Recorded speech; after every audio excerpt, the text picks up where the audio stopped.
मेरे ख्याल से क्या है कि 5-7 साल 8 साल पुराना कहानी है और ये बहुत लंबे जाने वाली है। अब सवाल है किसका बिजनेस मॉडल स्ट्रांग है, किसका मैनेजमेंट स्ट्रांग है, वो आपको समझने का। बट इसमें से कुछ कंपनी बहुत बड़ी बनेंगी, ये मेरे आई कांट से कौन सी कंपनी बहुत बड़ी बनेगी, लेकिन बहुत बहुत बड़ी मतलब सीरियसली 8-10 लाख करोड़ 20 लाख करोड़ वाली कंपनी बनेगी। तो तो फिर इसको अप्रोच कैसे करें, क्योंकि ये जानना बहुत टफ होगा कि वो कौन सी कंपनी होगी। तो इसमें एक बास्केट बनाए, बास्केट बनाए, basket that's the best way, क्योंकि it is investing in unknown and unknowable. आपको नहीं मालूम, मैनेजमेंट को नहीं मालूम कि मैं कितना बड़ा बन जाऊंगा करके। कोई एंटरप्रेन्योर को नहीं मालूम पड़ता कि भाई कोई आदमी ने कोई $1 ट्रिलियन जब शुरुआत करते तो आपको नहीं पता होता कि हाँ, आप किसी ने मालूम रहता है।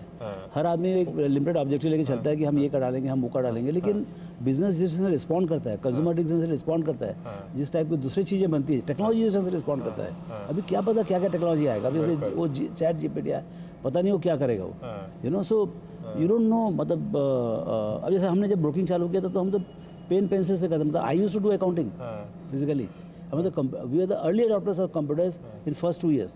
टुडे आई मीन आप सोचो, आप मतलब आप जो ट्रेड करते हो, मतलब 200 लाख करोड़ पर डे का trade, T+1 zero defect settlement, मतलब कुछ अलग ही बन गया है। तो ये जो मतलब जो माहौल बदलता है आगे, वो सब देख के मतलब आपका बिजनेस मॉडल कितना स्ट्रांग है, कंज्यूमर बिहेवियर का, कंज्यूमर के लिए कितना मायने रखता है वो कंपनी, उसका प्रोडक्ट सर्विस, वो अपने देखने तो आपकी इंडस्ट्री में भी इन्वेस्ट किया जाए फिर, और जो रिलेटेड इंडस्ट्रीज हैं? मेरे को समझ में आता है ये बाजार कैसे दिखता है, वैल्यूएशन हो रहा, हम तो बहुत बुलिश हैं अपने बारे में, लेकिन उसका कोई मतलब नहीं। मतलब see this sectors are considered, जैसे हमारे जितने कैपिटल मार्केट्स वगैरह वाले हैं उनको थोड़ा सा बाजार ऐसे कोल्ड शोल्डर देती है कि भाई लो पी है, सिक्लिकल है। अब क्या था पहले, मतलब उसका भी हिस्ट्री अलग है और फ्यूचर अलग है। जैसे आप समझिए, मैं 87 में चालू किया तो मेरे ख्याल से पता नहीं 2-5 लाख लोग रहे होंगे बाजार में। 2018 तक 2 करोड़ मतलब 20 मिलियन कस्टमर्स थे डीमैट अकाउंट, उसमें भी मल्टीपल थे, मतलब हमारे 4 पड़े होंगे। तो मतलब unique must be about 10 million. Okay, 20 में 40 मिलियन। डिजिटल आता है, ऑनबोर्डिंग होता है डिजिटल, 5 मिनट में अकाउंट खुल जाता है। अभी कितना होगा? 120 मिलियन।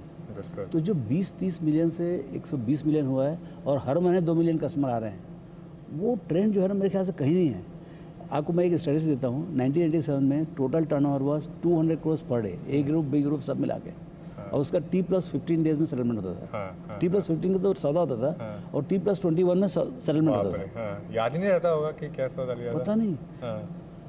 अभी it is 1 lakh time or more, it is 200 lakh crores per day।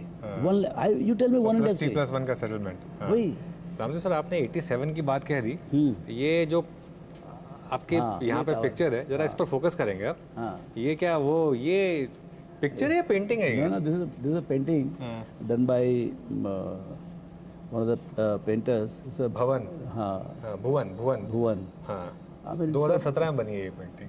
हाँ, तो ये जब दिखाया मेरे को तो मैं बोला यार ये तो मेरे को अभी तक ख्याल आ रहा है कि मैं जब उतरा था टैग, मतलब बरसात में जाते थे हम लोग वहाँ पर, Bombay stock exchange, that was the only exchange, used to be fountain का है ये। It used to exactly look, see the mirror finish जो है ना, बरसात हुआ है तो उसी कारण से पूरा सबका शेड दिख रहा है। ये बरसात में यही, अभी देखिए अगले महीने आप कभी क्रॉस करेंगे तो ऐसे दिखेगा वो। तो कुछ याद है उसकी, कुछ और बातें याद है आपको उसकी उस समय की? ये जो सामने बिल्डिंग है वो सेंट्रल बैंक ऑफ इंडिया होती थी समझ ना, उसमें बहुत हमने ऑडिट और बहुत टाइम खराब किया वहाँ। जो एक आपकी रिग्रेट भी रही है, एक इन्वेस्टमेंट करना। हाँ, वो भी गलत हुआ, लेकिन ठीक है, मतलब like Bombay stock exchange was that time the towering tower, you know, like अभी भी है नहीं है, लेकिन वो ये था वो जो एक न्यूमरो, मतलब like the only exchange. 3-3.5 crore का कार्ड का कीमत तभी था, लेकिन मिलता नहीं था भाई, मतलब मैं 3 करोड़ देके भी किससे ले, ऐसा वाली बात है। चलिए एक लास्ट सवाल पूछूंगा आपसे फिर। ऑल टाइम हाइस पर और रिटेल निवेशक आपको काफ़ी सुनते हैं, आपके रिटेल निवेशकों को क्या सलाह होगी, क्या करें और क्या अवॉइड करें? देखिए, सट्टा मत करो यार, समझना पहले बात। ओके। ये कंट्री में जो है ना, यदि आप इन्वेस्ट करो ना, गंदा से गंदा इन्वेस्टिंग करो। इन्वेस्टिंग, हाँ, साल 2 साल 3 साल, जितना दिन आपको जितनी श्रद्धा उतनी रखो, गंदा स्टॉक खरीदो, फिर पैसे कमाओगे। मेरे ख्याल से मतलब you have to be super unfortunate guy to lose money. See making money less than say 5%, that is one thing. देखिए, बाजार करेगा आपको 12 साढ़े 12, वो सेट है। 10 साल का 12.5% है, 40 साल का 12.5% है। जैसे शॉर्टर करो तो कभी 1 साल का 25% आएगा, फिर 80-90% भी आ सकता है, उसका बात नहीं। But basically long term is about 12-13% and आपका फिक्स इनकम इज अबाउट 4-5%, 6%। तो clearly that's the asset class to be in. लेकिन क्या पैसे उसके लिए है जो परमानेंटली बाजार में बैठे हुए हैं।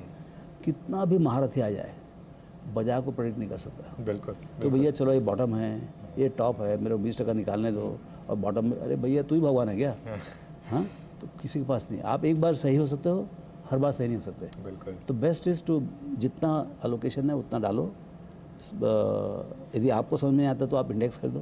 Best is index. इंडेक्स खरीदो और क्या, हमारे टाइम में था नहीं, अभी तो बढ़िया मिलता है, 5-10 पैसे में आपको इंडेक्स मिलता बिल्कुल है। बिल्कुल ETF ले लीजिए। इंडेक्स खरीदो, जो भी S&P 500 मिड कैप जो खरीदना खरीद लो आप। हाँ, so that is the easiest way. Invest करिए। इन्वेस्ट करिए और बैठे रहिए और भूल जाइए। बिल्कुल। जैसे वॉरेन बफेट ने कहा था कि stock market is design to transfer the money from the impatient to patient. Impatient to patient. तो उस पर फोकस करिए। यस, एकदम। एंड ये अमृत काल बताता हूँ मैं। ओके। हालांकि पॉलिटिशियंस ने बोला अमृत काल, लेकिन इन्वेस्टिंग का अमृत काल मैं बताता हूँ। इन्वेस्टिंग का अमृत काल। तो चलिए, दूसरी हेडलाइन दे दी रामदेव सर ने। पहली हेडलाइन दी थी कि India 10x moment has come, और दूसरी हेडलाइन दे दी कि ये इंडिया का इन्वेस्टिंग में एक अमृत काल मोमेंट है। रामदेव सर, बहुत बहुत शुक्रिया हमसे बात करने के लिए। बहुत अच्छा लगा आपसे बात करके, और thank you so much. Thanks for coming.